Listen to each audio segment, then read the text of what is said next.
Matapos ipatigil ni dating Pangulong Duterte noong 2019, posibleng ibalik ang peace talks sa pagitan ng gobyerno at National Democratic Front of the Philippines o NDFP. Isang joint statement ang nilagdaan ng gobyerno at grupo ng mga rebelde para muling pagulungin ito. Pinirmahan sa Oslo, Norway noong November 23 ang joint statement. Paglilinaw ng gobyerno, unang hakbang pa lamang ito sa peace talks kaya tutugisin pa rin ang mga armadong grupo sa ngayon. Para sa Administrasyong Marcos, ito ang unang hakbang tungo sa pangmatagalang kapayapaan.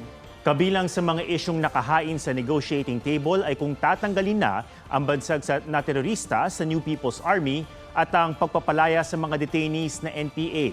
Ang NDFP naman bubuo na raw ng kanilang peace panel.